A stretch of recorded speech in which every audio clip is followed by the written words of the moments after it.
Welcome to another indie game showcase here on the channel, highlighting the developer submitted games and demos we play. If you'd like to submit a game for a future video, please get in touch. But we are starting things off with the game Chernobylite. This is, I guess, essentially an almost elevated take on the kind of stalker kind of gameplay, but with elements of survival and even some roguelite-ish kind of elements to it. Well, we are back in Chernobyl once again, this time with another incident that has led to strange things going on, and our wife has been caught in the middle of it. And our mission is to build a crew, secure a base, and try to break into the plant in order to figure out what happened to her and hopefully get her back. So the game itself can be played at different difficulty levels that can either emphasize or de-emphasize the survival aspects of it, because you'll need to build your base, make sure that your crew has food and resources, and so on and so forth. When you go into missions, as you can see right here, you'll have an overall objective, but you can also explore for more resources, and the game will also introduce new enemies and challenges and kind of change the threat level as you go forward in it. I think this is a really great concept. My main issue that I had with this game, just like with some of the other games we've played, is that I'm just not a big fan of the survival crafting aspects. And games like this definitely focus on that. While you are able to explore and of course do your shooting and stealth gameplay, you have to really focus on the resource collection and the survival aspects. One of the more annoying sides of the game, or at least from when I played it, was that you have a sanity system, and it can be lowered as you kill enemies. But it gets lowered if you stealth kill an enemy, but doesn't get lowered if you get into a gunfight. It was just kind of like a very weird thing that I figured was going to get me into more trouble as we got further in. So while Chernobylite is not the kind of game that I personally enjoyed, again because of the survival side of things, I would say this is still a really interesting game to check out if you are looking for something along those lines, kind of in that same, mood or thematic elements of a stalker game. And one final point, the footage that you are seeing is taken from like week 1 of the game being released on Steam. And I know the game has received updates and even is being marketed as a new enhanced edition, but I do not know what has been changed in that version and if it has fixed or alleviated any of the issues that I have with the game. We now have Cristales. This is a JRPG style game that came out in 2021. The twist of this game is our main character here. She gains the ability to see the past, present, and future at all times. And she must now explore the world to stop an evil force from taking it over, and of course preserve or try to keep people alive and happy in the future. So the gameplay is split between the general exploration and combat as you see here. The hook of combat is that it is a kind of active timing or action button based system where timing correct button presses can enhance damage or reflect or block damage that comes in. Now, the past or the time manipulation comes in with being able to send characters either into the past or the future, where they may be either weaker or stronger depending upon the character.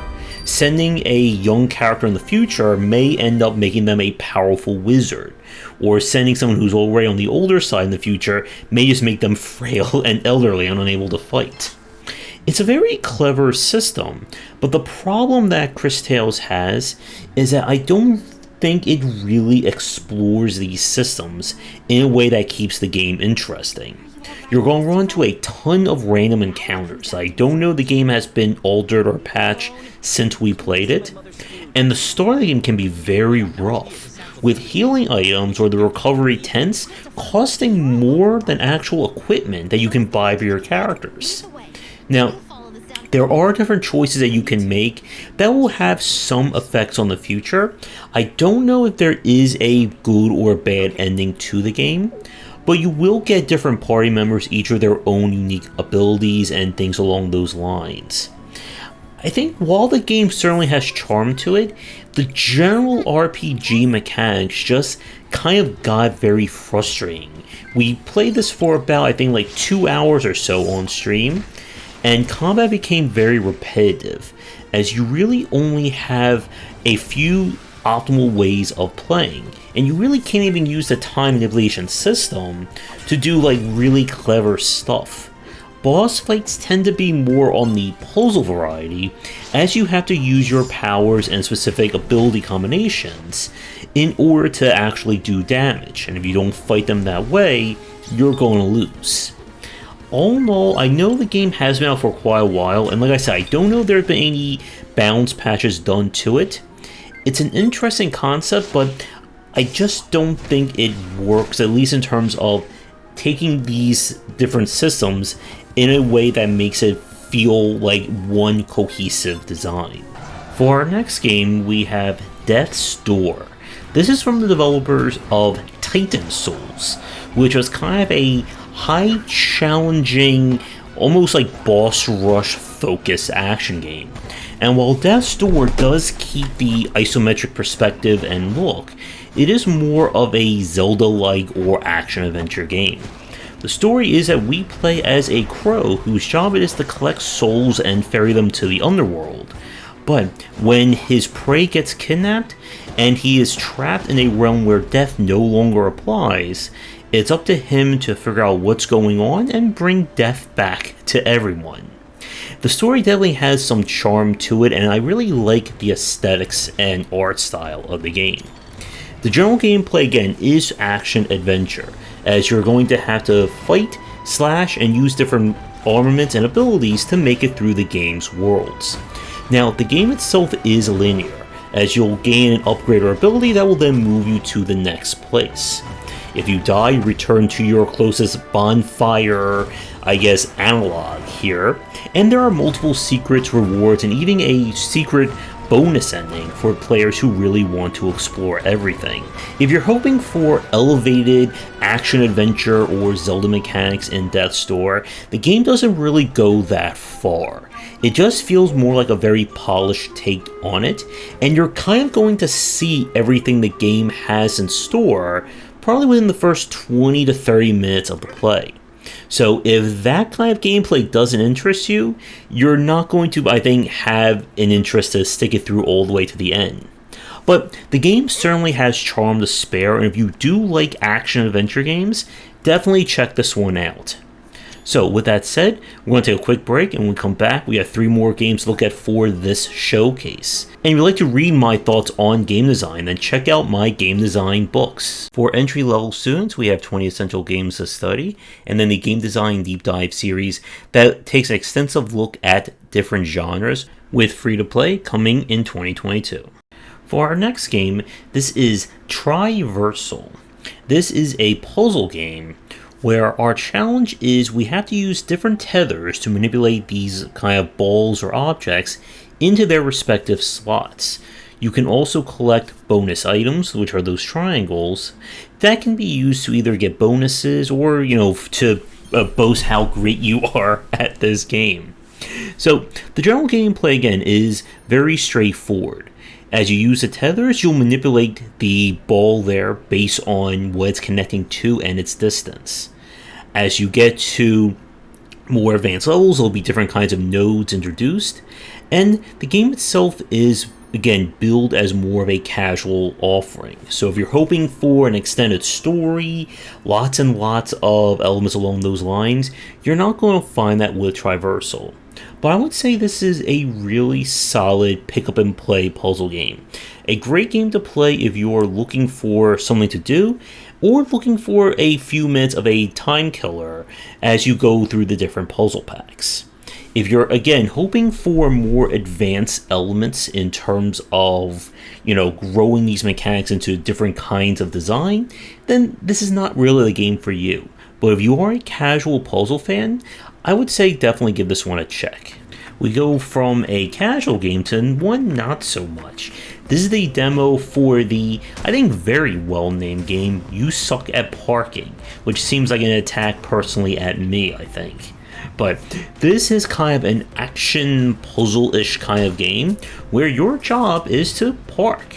It just so happens that the parking spot is always at the end of a brutally challenging obstacle course with explosions, barrels, and even other cars trying to get in your way.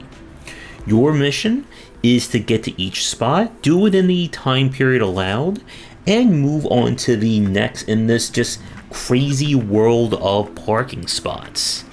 Now, from the demo that we played, the basics are going to remain pretty consistent. Your car has a physics directed at or built around it, so it's going to be hard for you to react if you're going at full speed.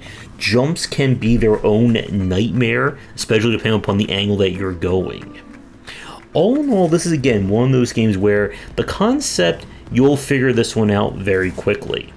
And if you enjoy it, there's going to be a lot of cars, parking, explosions, and so on to make use of.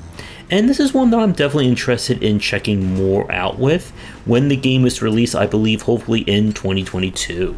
For our final game of the showcase, this is Lazr. And this is a demo of the game that we played during one of the festivals. So this is a 2D high-speed challenging platformer where it is a cyberpunk future and you are going to have to figure out how to save the day by shooting and jumping your way through a myriad of obstacles. Now, the footage you're seeing is taken from playing the game on one of the higher difficulties, so it's probably going to be a lot easier than when you play it. But you have your ability to shoot lasers out of your eyes, and you can also do a dash that you can perform while you're in the air. And the game itself is also described as a cloth former, as it makes use of cloth-based physics for ladders, climbing, and things along those lines. Now, the game itself definitely has a good feel to it, but it did also feel a little floaty in some respect, because when you do your dash, it kind of carries you in that direction. So it's not just a straight line, you can control yourself in it, and there are a lot of kind of one-way or just one-shot jumps that if you mess up, you have to repeat the entire section. And the game does boast variety of platforming and boss levels, as well as the ability to alter your character with different mods and things along those lines. So if you're looking for another very challenging, precision-based platformer, then I would say keep an eye out for Lazr when it is released. But with that said, we're going to end the showcase here. Thank you to all the games that we played. You'll find links to them in the description down below. Again, if you'd like me to play your game in the future, please get in touch.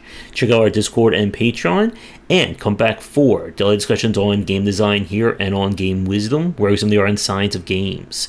Until next time, take care.